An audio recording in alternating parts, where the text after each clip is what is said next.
वाराणसी के national highway और संत Atulanand school के सामने धसी सड़क। सामने देखिए दिव्य काशी है, लेकिन इस समय गड्ढे में धसी काशी है। जी हाँ, नमस्कार, मैं हूं अनामिका पांडे, आप देख रहे हैं डालम्स न्यूज़। इस वक्त मैं मौजूद हूं वाराणसी के नेशनल हाईवे 31 पे, वही जो वाराणसी और लखनऊ का रूट है। लेकिन मेरे पीछे आप ये नज़ारा देखिए, ये दिव्य काशी का नज़ारा है और ये बनारस का नेशनल हाईवे है जो इस समय गड्ढे में धंसा हुआ है। जी हाँ, ये आप जानते ही होंगे कि इस जो नेशनल हाईवे का निर्माण है और जो चौड़ीकरण है, ये अभी बहुत वर्ष पहले का नहीं है।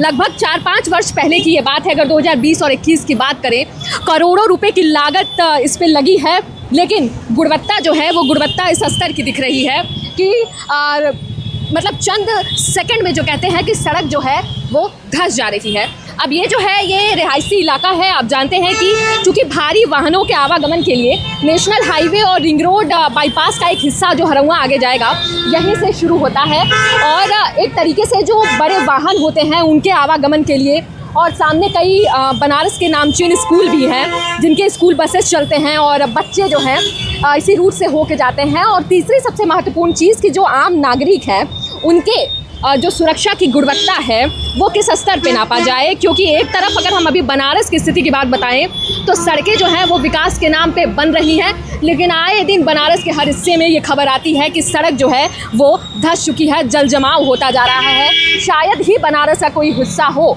जो अछूता हो इस समय इस समस्या से।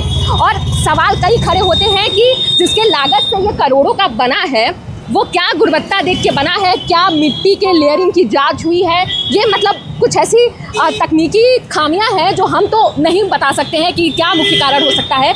लेकिन एक आम नागरिक के तौर पे सोचने पे मजबूर करता है कि जब विकास के नाम पे इतनी तमाम परियोजनाएं आती हैं, करोड़ों रुपए खर्च होते हैं और सेकंड में ऐसे धराशायी हो जाते हैं। और एक विडंबना ये भी है कि अभी जब गृह मंत्री अमित शाह आए थे, जो क्षेत्रीय परिषद की बैठक हुई थी उसके लिए वाराणसी आए थे, तो इसी रूट से होके वो गए थे। जी हाँ, इसी रूट से होते हुए जो सर्किट हाउस वाला रूट है वहाँ से गए थे ये, और इसी रास्ते से होते हुए। तो ज़रा सोचिए कि ये रास्ता जो है वीवीआईपी की जो है एंट्री इस रास्ते से होती जाती रहती है, लेकिन गुणवत्ता और सवाल ये दिव्य काशी की जो चमक है उसमें कहीं ना कहीं जो असली विकास है वो ज़मीनी स्तर पे चूक हो जाती है और जो खाना पूर्ति दिखती है, क्योंकि इसकी नींव जो है वो जो प्रशासनिक अधिकारी हैं उनके ईमानदारी की जो नींव है उसी की तरह बैठती हुई यहाँ पे दिखाई दे रही है। आपका इस पे क्या कहना है हमें ज़रूर बताइए, और आप भी इस समय सुरक्षित रहिए। और अगर आपके भी क्षेत्र विशेष में ऐसी कोई समस्या है तो हमें ज़रूर बताइए। और भी खबरों के लिए आप जुड़े रहिए, देखते रहिए डालम्स न्यूज़।